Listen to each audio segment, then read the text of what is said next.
അപ്പോൾ ഇന്ന് കാണിക്കുന്ന ഒരു വീഡിയോയിൽ എന്ന് പറഞ്ഞാൽ അക്വമാക്സ് എന്ന് പറയുന്ന കമ്പനിയുടെ ഒരു ഓവർഫ്ലോ അലാറമാണ്. അപ്പോൾ ഈ അലാറം എന്ന് പറയുന്നത് കഴിഞ്ഞാൽ നമ്മൾ വീടുകളിൽ ഇപ്പോൾ നമ്മൾ ശ്രദ്ധിക്കാതെ ടാങ്ക് നിറഞ്ഞിട്ട് ഒരുപാട് വെള്ളം ഇങ്ങനെ പോകുന്ന സമയത്ത് നമുക്ക് ഒരുപാട് വെള്ളം സേവ് ചെയ്യാൻ സാധിക്കും. അപ്പോൾ ഇത് ഈ ഹ്യൂമൻ വോയിസിലാണ് നമുക്ക് വീട്ടിൽ അറിയാൻ സാധിക്കുക. വെള്ളം പോകുന്ന സമയത്ത്, അതായത് ഓവർഫ്ലോ ആകുന്ന സമയത്ത്. ഓവർഫ്ലോ ആവില്ല, അതിന് മുമ്പ് തന്നെ ഇത് സെറ്റ് ചെയ്യേണ്ടതാണ്. അപ്പോൾ അതിന് മുമ്പായിട്ട് ഇത് ആ ഒരു സെൻസർ അടങ്ങുന്നതാണ് ഈ ഒരു പ്രോഡക്റ്റ്. അപ്പോൾ ആ സെൻസർ നമ്മൾ ടാങ്കിൽ വെള്ളം ഓവർഫ്ലോ ആവുന്ന ആ ലെവലിൽ നിന്ന് കുറച്ച് താഴേക്ക് ഇത് ഇട്ട് കഴിഞ്ഞാൽ നമ്മൾ വെള്ളം അമിതമായിട്ട് വെള്ളം ഓവർഫ്ലോ ആയി പോവാതെ നമുക്ക് വെള്ളം സേവ് ചെയ്യാൻ സാധിക്കും.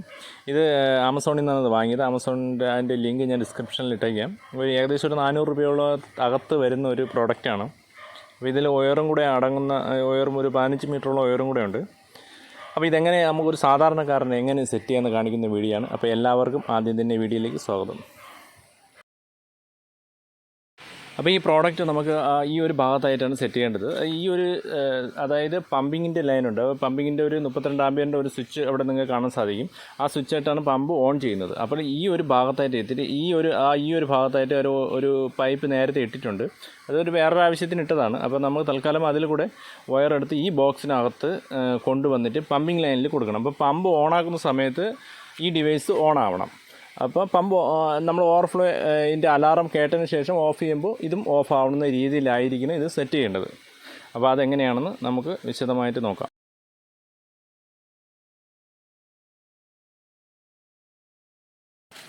6 മൊടിയുടെ പ്ലേറ്റ് നമ്മൾ അഴിച്ചതിന് ശേഷം അതിനകത്ത് പമ്പിങ്ങിലോട്ട്, അതായത് സ്വിച്ചിലോട്ട് പോകുന്ന ലൈനിൽ ആ ഒയർ കട്ട് ചെയ്തിട്ടാണ് ഈ ഡിവൈസിൻ്റെ ഒയർ അതിൽ ജോയിൻറ്റ് ചെയ്യേണ്ടത്. അപ്പോൾ ഇതിൽ ആ ഡിവൈസിനോട് ചേർന്നൊരു പ്ലഗ് വരുന്നുണ്ട്. പ്ലഗ് നമുക്ക് ആവശ്യമില്ലാത്തതുകൊണ്ട് നമുക്ക് അത് കട്ട് ചെയ്തിട്ട് അതിൽ നിന്ന് ഒയർ എടുത്ത് ഇതിൽ കണക്ട് ചെയ്യേണ്ടതാണ്. അപ്പോൾ ഈ ഒരു പോകുന്ന ഈ 2 ഒയറുകളാണ് ഈ പമ്പിങ്ങിലോട്ട് പോകുന്നത്. അപ്പോൾ ഈ ഒരു ലൈനിൽ പിടിച്ച് കണക്ട് ചെയ്താൽ മതി, വേറൊന്നുമില്ല. അപ്പോൾ ഇതിൻ്റെ സെൻസറിൻ്റെ ഒയർ വെളിയിലോട്ട് എടുക്കണം. അപ്പോൾ ഇവിടെ തന്നെ ഈ വരുന്ന പമ്പിങ്ങിലെ ലൈൻ നമുക്ക് വെളിയിൽ കാണാൻ സാധിക്കും. ആ ലൈനിൽ ആ പൈപ്പിൽ ചെറിയൊരു ഹോൾ ഇട്ടിട്ട് അതിനകത്തൂടെയാണ് നമ്മൾ ഇത് വെളിയിലോട്ട് ടാങ്കിലേക്ക് പോകുന്ന ലൈന് അതിൻ്റെ ഈ സൈഡിൽ നിന്നാണ് മുകളിലോട്ട് എടുക്കുന്നത്.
ഇത് നമുക്ക് സെൻസറിൻ്റെ വയർ അതിൽ കണക്ട് ചെയ്തതിന് ശേഷം ഇതിനകത്തോടെ സ്വിച്ച് ബോർഡിനകത്തൂടെ തന്നെ ആ വയർ വെളിയിലോട്ട് എടുത്തതിന് ശേഷം അവിടെ ഒരു സ്ക്രൂ ചെയ്തിട്ടുണ്ട്. ആ സ്ക്രൂവിലോട്ട് ഇത് ഹാങ് ചെയ്യാവുന്നതാണ്. ഹാങ് ചെയ്തതിന് ശേഷം നമുക്കിനി നേരെ ടാങ്കിലോട്ട് പോകേണ്ടതാണ്. ടാങ്കിൽ ഒരു ഹോൾ ചെയ്ത് ഈ സെൻസർ അതിൽ ഇൻസ്റ്റാൾ ചെയ്യണം.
അപ്പം നിങ്ങൾക്ക് വർക്ക് സംബന്ധമായ ആവശ്യങ്ങൾക്ക് ഈ കാണുന്ന നമ്പറിൽ ബന്ധപ്പെടുക. Thank you. അപ്പോൾ ഇത്തരത്തിലുള്ള വീഡിയോ നിങ്ങൾക്ക് ഉപകാരപ്രദമായ ഈ ചാനൽ മറക്കാതെ സബ്സ്ക്രൈബ് ചെയ്യുക.